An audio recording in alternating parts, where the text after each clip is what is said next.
सुप्रभात। बाबा कहते हैं, मेरे प्यारे बच्चे, जानता हूँ समय नहीं मिल पा रहा है ना सचरित पढ़ने का, कभी स्वास्थ्य के कारण, और तुम सचरित पढ़ना भी चाहते हो ना, तो तुम सुनकर भी पारायण कर सकते हो। जानता हूँ स्वास्थ्य सही नहीं है और सचरित का पारायण करने का भी बहुत तुम्हारा मन है, लेकिन हाँ, तुम अगर सुनना चाहो तो सुनकर भी पारायण कर सकते हो। लेकिन जब भी सुनना ना, ध्यान लगाकर एक एक शब्दों को सुनना, मन को इधर उधर मत करना। तुम्हें वैसे ही मन को शांति मिलेगी जिस तरह से तुम पढ़ करके तुम्हारे मन को शांति मिलती है। कार्य को सोच करके, जिस कार्य को करना चाहते हो, जिसके लिए तुम करना चाहते हो कि ये तुम्हारा कार्य पूर्ण हो, उस कार्य को मन में ध्यान करके, और तुम चाहते हो ना कि वो कार्य पूर्ण हो, मन में सोच करके और पारायण करना शुरू करो। और जब पारायण पूर्ण होगा उसके बाद तुम्हारा कार्य जो रुका हुआ है वो अवश्य होगा और उस कार्य में सफलता भी मिलेगी। भले ही उस कार्य में तुम्हें बार बार मुझसे बोलना पड़ा, लेकिन अभी तक के सफलता नहीं मिली है, लेकिन अब तुम्हें उस कार्य में सफलता अवश्य मिलेगी। तुम्हारा जो पारायण है वो सफल होगा। और हाँ, जानता हूँ तुम बहुत ही सुंदर से मुझे वस्त्र पहनाना चाहते हो और पहनाते भी हो अपने हाथों से बनाकर, लेकिन आवश्यक नहीं कि बहुत चमक वाले ही वस्त्र हों, साधारण से वस्त्र हों, लेकिन मुझे साफ़ करके वस्त्र पहना दिया करो।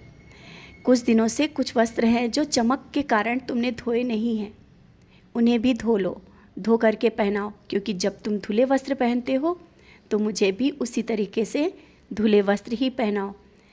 अच्छा, इस बात के लिए परेशान मत हो कि तुमने कोई गलती की, नहीं, कोई गलती नहीं की। तुम्हारे मन में था कि इनकी चमक कहीं ना चली जाए, इसीलिए तो कह रहा हूँ, कोई भी वस्त्र पहनाओ साफ़ करके पहनाओ, एक बार अवश्य धो लिया करो। समझ रहे हो ना? चिंता मत करो।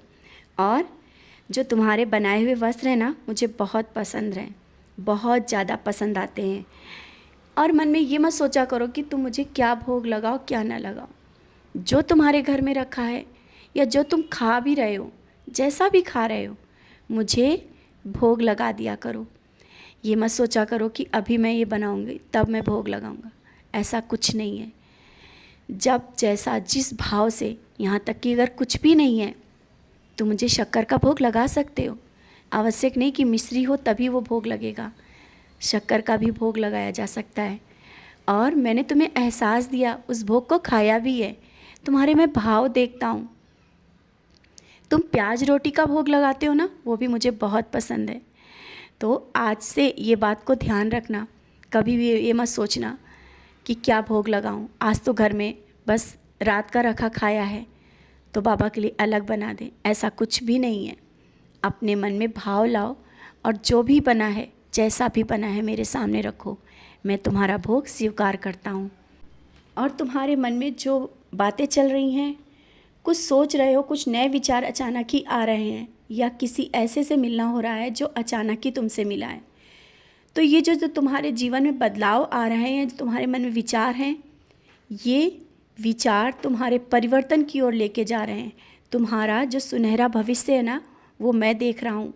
तुम किस ओर आगे बढ़ रहे हो मैं देख रहा हूँ, और जिस तरह से तुम आगे बढ़ते जा रहे हो ना, बढ़ते जाओ, पीछे मत देखो। मैं सफलता की ओर लेकर के जा रहा हूँ। धीरे धीरे ही सही, सही रास्ते पे चलते हुए तुम आगे बढ़ोगे, और जब आगे बढ़ जाओगे ना, वो चीज़ें मिल जाएंगी, तुम्हें भी खुशी होगी और मुझे भी बहुत खुशी होगी। मैं तुम्हें असफलता की ओर कभी नहीं मुड़ के देखने दूंगा। विश्वास है ना मुझ पर? तो जिस विश्वास से तुमने मेरा हाथ थामा है ना, आज उसी विश्वास से फिर मैं कहता हूँ कि तुम्हें बहुत बड़ी जल्दी खुशी खबरी मिलने वाली है। वो खुश खबरी जिसका तुम्हें बेसब्री से इंतज़ार है, और ये इंतज़ार कई वर्षों से तुम कर रहे हो, लेकिन अब उसका समय आ गया है। तुम्हारे घर परिवार और तुम्हारे लिए बहुत ही विशेष वो खबर होगी, और अब खुश हो जाओ, खुशी मनाने का समय आ गया है।